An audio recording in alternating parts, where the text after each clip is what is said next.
Hello again everyone and welcome back into my kitchen. Today I'm going to continue with the series I've been doing geared towards the holidays, and we're going to tackle today the star of the Thanksgiving table. Oh, you're wondering who I am? It's still me. My hair's tied up, but it's still me. Every time I tie my hair up like this, I think of my mom, because when I was a little bitty thing, she used to tie up her hair like this.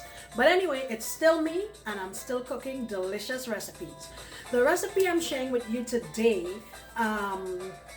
was created by Alton Brown, and I saw this on his series Good Eats more than a decade ago, and we have been doing our turkey like this ever since, and we have never regretted it. Absolutely delicious. Come on and let me show you what we're doing. Okay, so in order for Thanksgiving not to be absolutely chaotic, you really have to dedicate some time to preparing things ahead of time.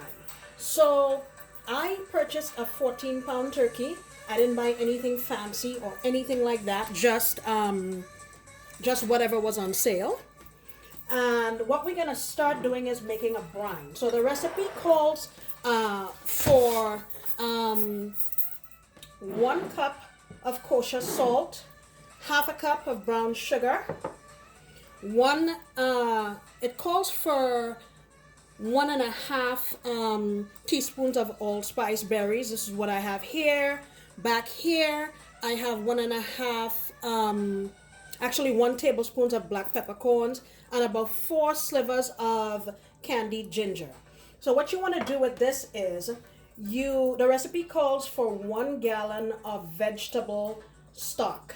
I don't usually use vegetable stock. I just make my own chicken stock out of my powdered bouillon.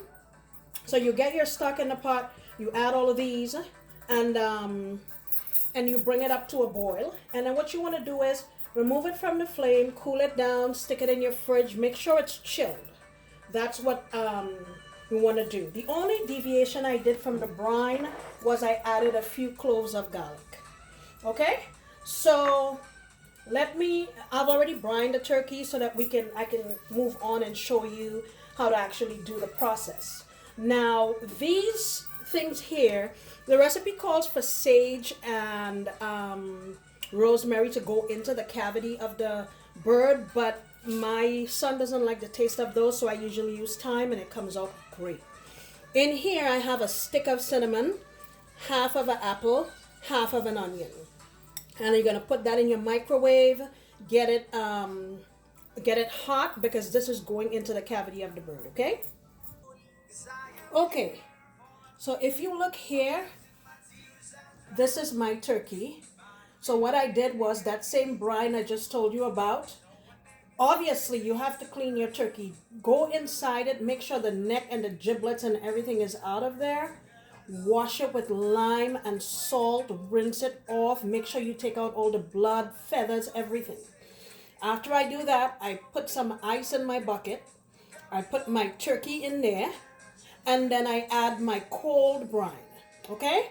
I also add in, like I said, the garlic cloves, and then I add again another gallon of cold water, and I ice it down very well. So, okay, so like I was saying, please clean your turkey ahead of time. You know, some people don't do that, and I'm sorry, that's just non-negotiable for West Indians. You have to clean it, wash it, lime it down, because you don't want it to be smelling raw and nasty when you cook it. Okay, so also what I put in there when I was doing the brine, I squeezed some lime juice in there. I didn't want to squeeze too much because I didn't want the lime to start cooking the meat before I can even get it in the oven. So what I'm going to do now is get my turkey out of that brine, and I'll rinse him off and pat him down, and then we'll move on to the next process. Let me show you what I got going on here. I have my pan that I'll be cooking my turkey in, and I just threw some vegetables, like onion and garlic and some more thyme on the bottom there. The recipe doesn't call for that, but I am a firm believer into getting flavor into your food any way you can. Okay, so I know West Indians, when you see what I do to this turkey, you're probably going to be like, man, that's not enough seasoning. But everything doesn't have to be crazily spiced and overdone. Sometimes, you know, less is more. Okay? All right, let me get my turkey on here and I'll be back. Okay, so I'm wiping down my turkey. And the reason you want to dry the skin is because you want to try to get some nice color and crispness to your bird. Okay? Just pat him down. And next we're going to add the stuff that we made in the microwave. We're going to add it into the bird. Actually, let me get my thyme also and shove that in there. Okay. Get in there. Get in there.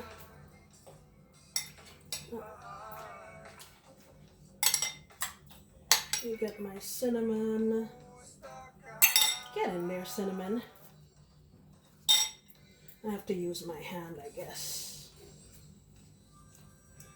So I never stuff my turkey with stuffing because, I don't know, I just feel like it's not going to, the inside of the bird is not going to cook properly, and who wants to deal with that salmonella mess? Okay, so I got everything in here. Let me clean my hands, and actually no, something else I have to do. I want to tie the legs together. I don't have anything fancy, so I'm just going to use some foil. Wrap it around one leg. Grab the other leg. Wrap it around the other leg. All right. So now that we have him in bondage, we're ready to go. All right. I'll be right back. Let me get my turkey gloves off. All right, so the next thing I'm going to do is put on what Alton Brown calls a turkey trand. Okay, so I'm just what do you call it? I'm just right now shaping it to the turkey because we're gonna add it on there after the turkey is screaming hot, and nobody wants to shape that onto a hot bird. So now I'm going to take some oil, vegetable, canola, anything you want, but make sure it has a pretty high smoking point, and put it all over my birdie.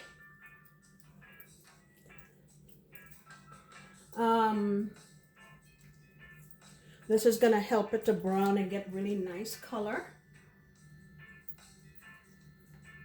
And obviously, I don't think I have to say it, but let me say it anyway. Any oil that you have left over has to be thrown out. You cannot save it because of, you know, you don't want salmonella. So, and obviously this brush needs to be washed very well. Okie dokie.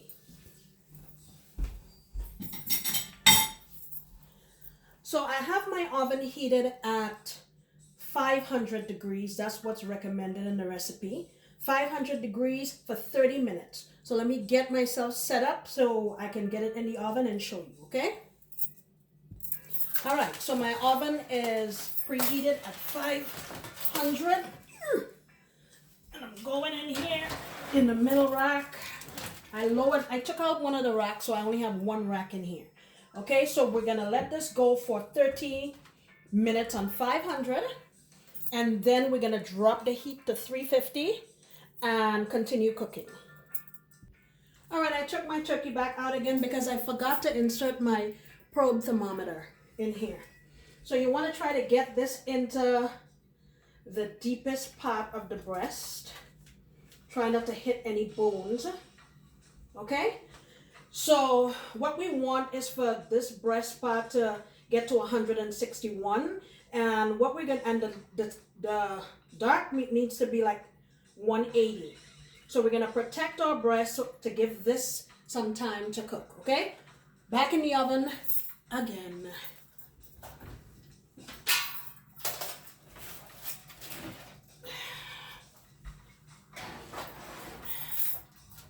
All right, we're in.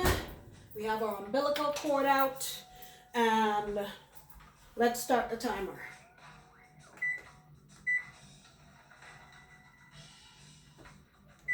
Good. So while I'm waiting on that, let me just, I don't remember if I said how long I had the turkey and the brine, but usually Thanksgiving is on a Thursday. Usually on Sunday, I take my turkey out of the freezer, put it in the bottom part of the refrigerator because it's going to take a couple of days to get defrosted. And like on Tuesday, I take it out of the fridge and leave it on in my kitchen sink for a couple of hours just to finish defrosting. You know, you don't want it to be completely defrosted if you can manage to clean it with it's still a little bit, you know, frozen. But I take it out, wash it, and then I do the brine, put it in there so it sits in there for 2 days. And then on Thursday is when I make it. Now, you might be thinking this is a whole lot of trouble just for a turkey. But here's the thing.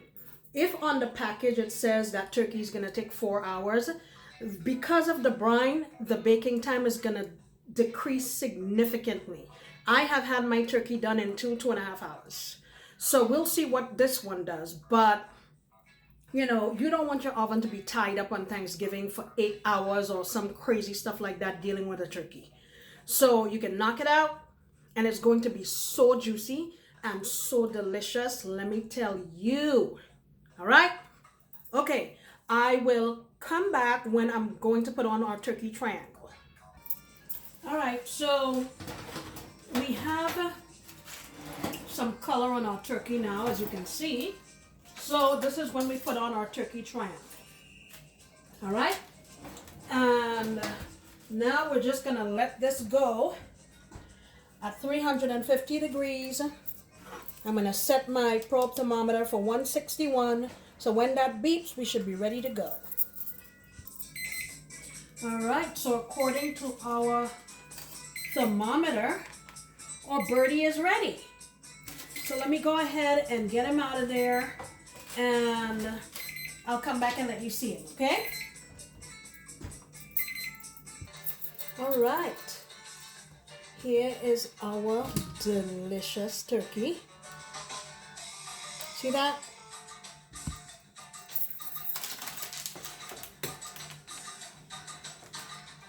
According to our thermometer, we're there. Now, you do not want to cut this for at least another 15-20 minutes. What you want to do is get a big piece of foil or a big pot or a bowl or something and just tent it or cover it so that the tissue has a chance to reabsorb all of the juices. Also, you don't want to pull out your